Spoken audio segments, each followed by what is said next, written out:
Wow, खरंच मस्त झालेला होता पिझ्झा, एकदम फ्रेश आणि त्यासोबतच विदाऊट मैदा. तर आज मी पिझ्झा बनवणार आहे घरीच आणि त्यासोबतच विदाऊट मैदाच म्हणजे गव्हाचं पीठ आणि रवा वापरून मी मस्त पिझ्झा बनवलेला आहे, अगदी फ्रेश असा गरमागरम. आणि त्यासोबतच आजची जी रेसिपी आहे मी ती कढईमध्ये पिझ्झा कसा बनवायचा, त्यासोबतच मायक्रोवेव्हमध्ये पिझ्झा कसा बनवायचा, या दोघं पण पद्धती मी तुमच्यासोबत आजच्या व्हिडिओमध्ये शेअर करणार आहे. तर पिझ्झाला आजच्या आपण जो पिझ्झा बनवणार आहे त्याला जे साहित्य लागणार आहे ते अगदीच कमी लागतं, जास्ती साहित्य लागत नाही आणि कोणीही हा पिझ्झा बनवू शकतो अशी रेसिपी आहे. जास्ती कणिक मळायचं वगैरे टेन्शन नाही, काहीही नाही. तरीसुद्धा तुम्ही बघू शकता की आपला जो बेस आहे पिझ्झा तो किती मस्त स्पॉन्जी झालेला आहे, किती जाळीदार झालेला आहे आणि एकदम टेस्टी लागतो हा. तर याच्या काही छान छान टिप्स मी तुमच्यासोबत आजच्या व्हिडिओमध्ये शेअर करणार आहे.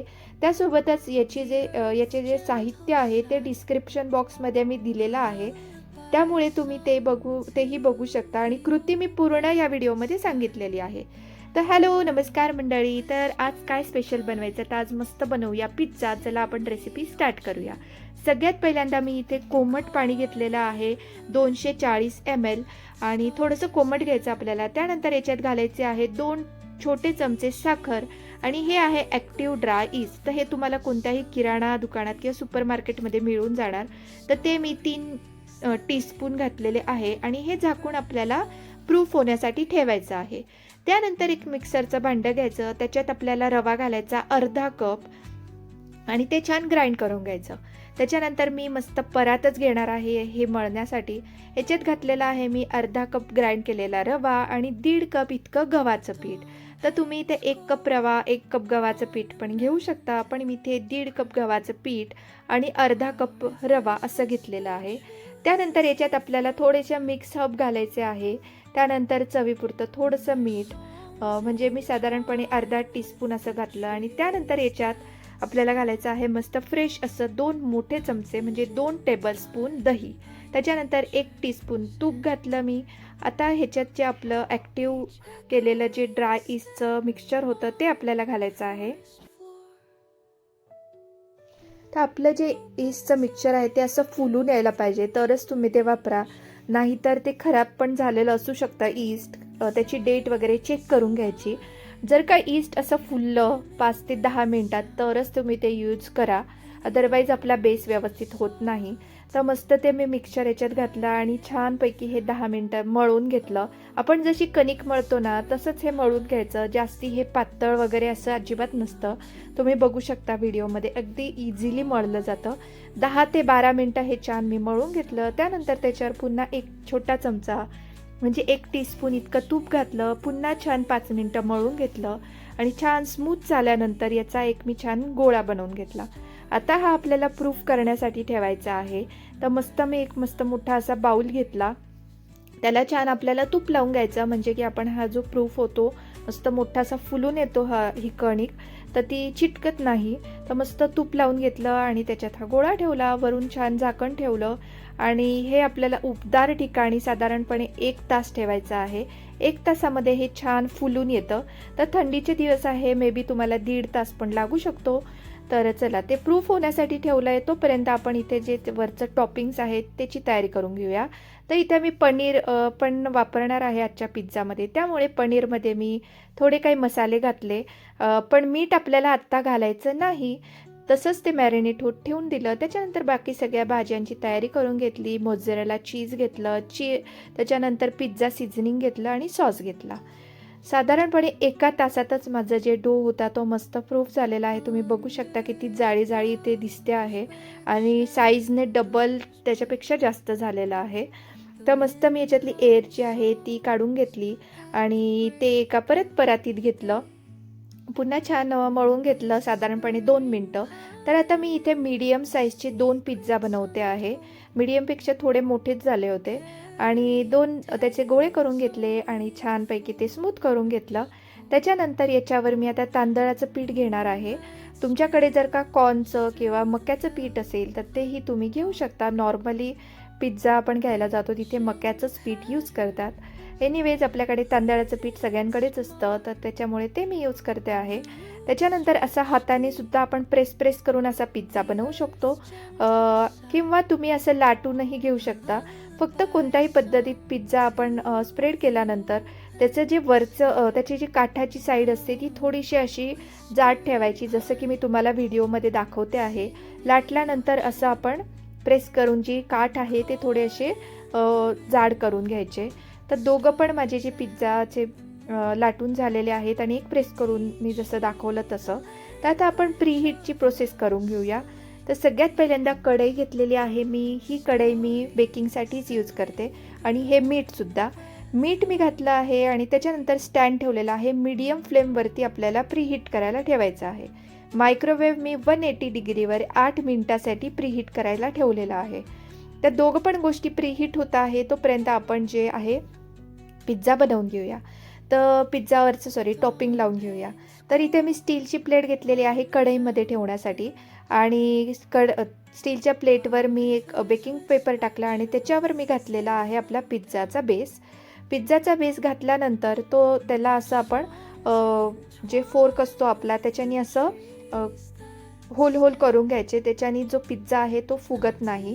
आणि येस, मी जेव्हा हे बेस बनवलं त्याच्यानंतर परत मी 15 मिनटासाठी ते प्रूफ होण्यासाठी ठेवले होते.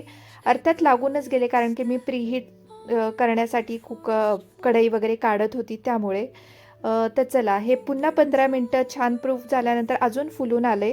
त्याच्यानंतर मग ह्याला मी काट्याच्या चमच्याने मी तुम्हाला दाखवलं तसं होल पाडून घ्यायचे. आणि त्यानंतर मी याला थोडंसं वरनं तेल लावून घेतलं. तेल लावल्यानंतर याच्यावर आपल्याला लावायचा आहे पिझ्झा सॉस. हा सुद्धा तुम्हाला कोणत्याही किराणा शॉपमध्ये किंवा सुपरमार्केटमध्ये मिळून जातो. पूर्ण मस्त सगळीकडून पिझ्झा आपला जो सॉस आहे तो लावायचा. त्याच्यानंतर आपण जे पनीर मॅरिनेट केलेलं होतं, म्हणजे मसाले घातले होते, त्याच्यात आता मीठ घातलेलं आहे मी. ते छान पुन्हा मिक्स करून घेतलं. आता आपलं सगळे टॉपिंग्स रेडी झालेले आहेत. आता पिझ्झाच्या बेसवरती सॉस लावला आपण. त्याच्यावर आता पहिल्यांदा सगळ्यात चीज टाकायचं आहे. मोझरेला चीज मी इथे घेतलेलं आहे. त्यानंतर याच्यावर आपल्याला चीज टाकल्यानंतर थोडंसं सीझनिंग टाकायचं आहे. तर मी इथे पिझ्झावालं जे सीझनिंग असतं ते घातलेलं आहे. आणि आपल्या आवडीनुसार तुम्ही याच्यावर टॉपिंग्स टाकू शकता. तर इथे मी बॉइल्ड स्वीटकॉर्न्स घेतले आहे, कॅप्सिकम्स घेतलेले आहे, कांदा वगैरे असे जे बेसिक गोष्टी असतात पिझ्झावर, तर मी त्या घेतलेल्या आहेत. तर त्यानंतर मी आता हे पनीर जे आहे त्याच्यावर मी मीठ आत्ता का टाकलं, तर मीठ जर का तुम्ही आधीच घातलं मॅरिनेट करताना तर त्याला पाणी सुटणार. त्यामुळे मीठ आधी अजिबात घालू नका. मीठ हे जेव्हा पनीर आपण टॉपिंगवर लावणार आहोत तेव्हाच घालायचं, म्हणजे की त्याला लागतंसुद्धा आणि त्याला पाणीसुद्धा सुटत नाही. तर मस्तपैकी आपला जो टॉपिंग्स आहे ते मस्त मी लावून ठेवलेले आहे आणि इतका सुंदर पिझ्झा दिसतो आहे, तुम्ही बघू शकता. आणि 10 मिनटात आपलं जे कढई आहे तीही प्रीहीट झालेली होती. तर आता जो आपला पिझ्झा आहे तो हळूच आपण त्याच्यात ठेवायचा आहे. आणि हा पिझ्झा लो फ्लेमवरती आपल्याला साधारण 35 मिनटासाठी बेक करायचा आहे. तर तुम्ही बघू शकता मी मस्त पिझ्झा ठेवला त्याच्यात आणि अगदी स्टीलच्या प्लेटवरच ठेवलेला आहे. तुम्ही बघू शकता कढईमध्ये एकदम सोपी पद्धत आहे. आणि त्यानंतर वरतून त्याला झाकण लावलं लो फ्लेमवरती 35 मिनटं. आता अजिबात त्याच्याकडे बघायचं नाही. त्यानंतर आपलं जे मायक्रोवेव्ह आहे ते सुद्धा प्रीहीट झालेलं आहे 8 मिनटात. तर मी मायक्रोवेव्हवाला पिझ्झासुद्धा मी टॉपिंग वगैरे सगळं करून घेतलं. आणि हा पिझ्झा मी हाय रॅकवरती 180 डिग्रीवरतीच बेक करणार आहे. साधारणपणे आपल्याला हा पिझ्झा 15 मिनटासाठी बेक करायचा आहे. तर 15 मिनटामध्ये आपला मायक्रोवेव्हवाला पिझ्झा रेडी होऊन जातो. हाय रॅकवरती आपल्याला हा पिझ्झा ठेवायचा आहे. तर चला 15 मिनटानंतर आपण पिझ्झा एकदा बघूया. आपला पिझ्झा मस्त बेक झालेला आहे आणि याच्यावरचं जे पनीर आहे तेही मस्त तुम्ही बघू शकता एकदम छान झालेलं आहे. मस्त त्याला असा स्मोकी फ्लेवर आलेला आहे. तर प्रॉपर अगदी टायमिंग जे मी सांगितलं आहे तर ते प्रॉपर टायमिंगमध्ये 15 मिनटामध्ये आपला मायक्रोवेव्हवाला पिझ्झा बेक होऊन जातो. आणि त्याचं जे बेस आहे तोही परफेक्ट बेक होतो. तर तुम्ही नक्कीच असं परफेक्ट जे टायमिंग आहे ते त्यानुसारच बेक करा. आणि प्रमाण वगैरे सगळं व्यवस्थित मी सांगितल्याप्रमाणेच घ्या. पिझ्झाची रेसिपी एकदम सोपी आहे आणि तुम्ही नक्कीच करू शकता. कोणीही करू शकतं, इतकी सोपी रेसिपी आहे. तुम्ही बघू शकता किती स्पॉन्जी मस्त झालेला आहे आपला पिझ्झाचा बेस आणि एकदम गरमागरमच आहे, तुम्ही बघू शकता. तर चला आता हा पिझ्झा आपला झालेला आहे. आता कढईतला जो पिझ्झा आहे त्याला 35 मिनटं मस्त झालेले आहेत आणि तुम्ही बघू शकता की कढईतला पिझ्झा पण किती मस्त बेक झालेला आहे.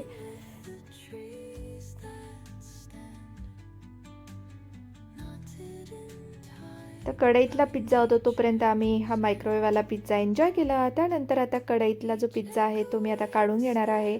घरात पिझ्झा केल्यानंतर गरमागरम खायला खरंच खूप मजा येते आणि त्यासोबतच एकदम हेल्दी असा आहे, त्यामुळे काही गिल्ट पण येत नाही. मस्त आपला पिझ्झा रेडी झालेला आहे कढईतला पण. आता तोही मी छान कट करून घेणार आहे.